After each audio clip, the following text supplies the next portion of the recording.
why isn't somebody enforcing big pharmaceutical companies to give data on exactly what happened with these COVID vaccinations, what happened with the results, how many injuries do we have, what really took place? Everybody is just trying to delay it, right? Delay it.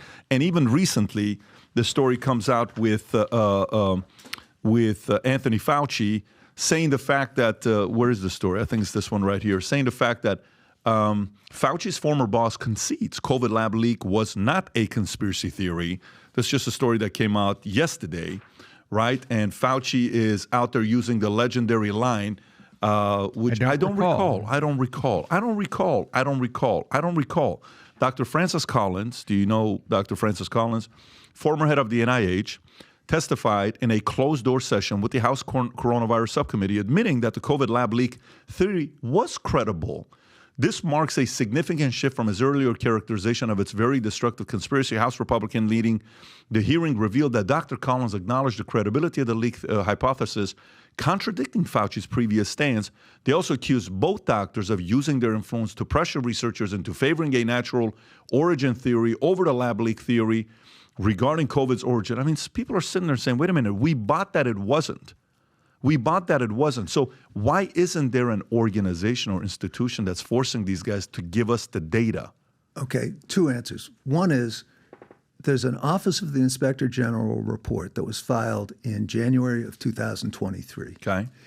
The Office of the Inspector General found that there was a grant from the NIH to EcoHealth in 2014.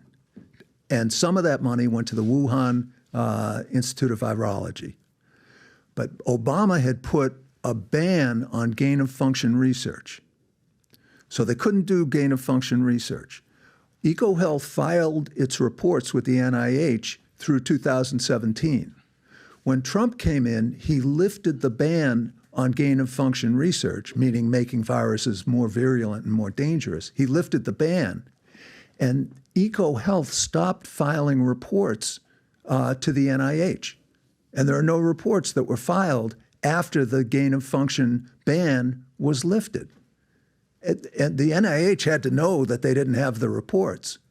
And this Office of the Inspector General, you can Google it, the report is out there. So we were funding research, and we didn't know what the research was doing. So let me ask Sarah. So you just answered what happened in that case. In the financial services industry, prospectuses are everywhere, and it's law. They have to be out there. And people that saw the popular movie, The Big Short, you can see Michael Burry, the somewhat challenged but genius from San Jose, California, says, I've read the full report. I know the mortgages are in here. I've looked at several samples. And ultimately, the Steve Carroll character takes the same report, goes down to South Florida, and checks out some neighborhoods. So in the financial services industry, the answer is the law is that in some of these prospectuses, the complete data is available. You just answered what happened with that particular report. The question is, what is preventing, what law is there or is there and written poorly that this information is not available to maybe a research physician like Michael Burry that wants to look at it? So where is that problem? Right. Now we're narrowing in on the real problem. And the problem is that the drug company's job, they're executives because they're paid largely in stock options and stocks. They're investors, the private equity firms, the hedge funds. Their job is to maximize the profits that are derived from the pharmaceutical industry. Sure, and this is the moral hazard, but where's the law that would say, hey, if you're going to have this research report and they're going to be peer-reviewed, somewhere there has to be the Magna Carta, the Rosetta Stone, the original research and stuff that goes with it. How is that not available? Is there no law that says it has to be out there? It's not available. One of the slides I sent you was Pfizer talking about data, and they're saying scientific data. The drug company, Pfizer, owns the data. They're not going to release the data. And furthermore, they admit very bluntly that the purpose of the data is to support their marketing, not to improve the health of Americans, but to support their marketing. So the business side of this has taken over, and the scientific oversight has been whittled away by the profit motive. The profits that are going to the academic medical centers and to the academic researchers and to the drug companies and to the journals and to the nonprofits that are accepting pharmaceutical money. And what we've got is this massive market failure where money is coloring what doctors think they know about healthcare. And this is a real problem. I mean, you guys tell me, you're much more into financial markets than I am. But my understanding is that when you get a market failure of this magnitude, you need government to come in and straighten it out. Got it. So in financial services, I'm one of the big banks, Bear Stearns, and I own the data that was in that mortgage fund, that covering fund, basically, you know, a mutual fund of all the mortgages. But the law says that I had to make all that data available. I own the data. I own that this is my product that I'm selling to people, this mutual they're buying. Okay, what you're saying in pharmaceuticals is Merck may own the data, but there's no law out there that says Merck has to make that available to other doctors or anybody for expansion. That's exactly right. So no president on the left or the right has forced them to give that data to the public. That's or the exactly doctor. right. Okay, so let's go back to this. There's the problem. When I'm looking at this here, do you trust Dr. Anthony Fauci? Do I trust him? I saw Dr. Fauci get out over his skis with the initial vaccine, saying it was safe when it had only been used for 2 months and nobody could know whether it was safe. I think they implied that it would decrease transmissibility and that would justify the mandates. I think that was not in the data. So I think at that point, I thought he was like an overly zealous Boy Scout who thought he was doing the right thing by overselling beyond the knowledge the vaccines. At this point, with the boosters not having any randomized controlled trials, I don't know what's going on there. Something's going on there. I don't know what it is. How the U.S. government can allow the FDA to approve these boosters and to market them as actively as they do with no randomized controlled trials completely escapes me. I don't get it. You know what confuses me a little bit, and I'm curious to know what you'll say about this, because when I'm looking at the data here, the same person we're talking about, NIH Director Francis Collins, formalized collaboration with the Chinese Academy of Military Science in 2015 under Obama, according to the book, and shared a photo that that year of him with the Chinese Academy of Military Sciences president, okay? And they're explaining what's going on here, and then, you know, Fauci's kind of like, I don't want to, you know, I'm not involved, we're not doing anything, gain of function isn't happening. You've seen the Rand Paul asking him over and over and over and over and over again. Here's where I'm at with this here. At that time, you know, everybody is saying there's no way this Operation Warp Speed is going to get done. There's no way. This is going to take 1.5 years. Kamala Harris, would you ever take the vaccine under Trump? I would never take it. I would never take a vaccine that's not tested. This is our vice president saying this on TV.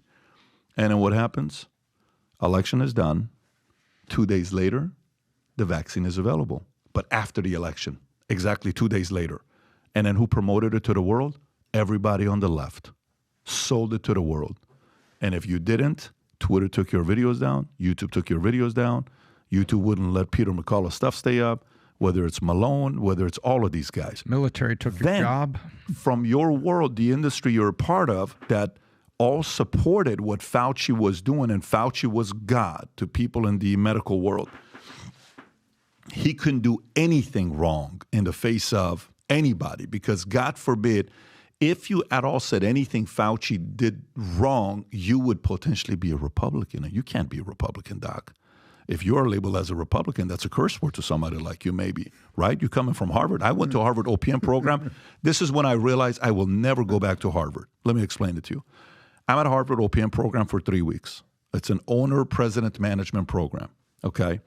I didn't go to Harvard MBA like you went to Harvard, 1974 Harvard College. It's part of Harvard. I've never been anything with Harvard. It's just one of those executive programs I go to. Guess what debate is taking place while I'm there? The legendary debate, Trump against Hillary. I'm in Chow Hall. You know where Chow Hall is? On the business side, the Asian billionaire who, the restaurant, the Chow where everybody eats, it's called Chow Hall. His name is Chow Hall, right? Not Chow like military Chow Hall when I was in. I thought that's what it was called, but no, it's called his name, Chow Hall. His picture's even in there. I say, let me go watch this debate. I go in there and watch a debate. I'll see all the teachers, all the professors that work at this incredible institute called Harvard. And 100% of them booed Trump, and 100% of them cheered for Hillary. You know what I realized happened to Harvard? They're all deaf because they're all around the same people that all agree with them. Here's an institution with $60 billion of endowment cash sitting there for them who all agree with each other. That's when I realized that's no longer a university. That's an echo chamber. It's not a university. And this is why when, you're thinking there's so much about the people and all this other stuff, unfortunately for myself, you're like, well, now that everybody's not allowed to come to school and on campus, do we still have to pay the same amount of tuition to come to school? Because we're not using boarding. We're not using this. You still do. I said, wait, you still want the students to pay for that? Yeah. So during COVID, the level of force from the left, the level of you do this or else, the level of silencing of the people that simply disagree with you. And by the way, it wasn't even non-doctors and non-experts. There was a guy in Bakersfield, this one doctor that was telling, I'm just asking questions. Why are we doing this? Why am I supposed to put this death as a COVID death? This was not a COVID death. But no, you're supposed to categorically put it. The video gets 15 million views, 2 doctors sitting there, video is taken down 24 hours later. So it's not like during that time, it was just the non-health experts that were being silenced. It was anybody that disagreed with Fauci's position was being silenced. Right. Now it's 2024. Do you have anything to say about how the left mishandled COVID led by Fauci's policies? Because Fauci is the one that was telling everybody what's the right thing for us to do and trust the science and wear 3 masks. We're taking pictures with masks. Then the cameras comes off. Everybody takes their mask off. People are not dummies sitting there saying, wait a minute, don't patronize me. Don't make me do something you don't want to do, but behind closed doors, you're doing it because it's a political party. That's where I saw in a regular world. I'm running an insurance company at our event. We have 10,000 people at our event. Half are Democrats, half are Republicans.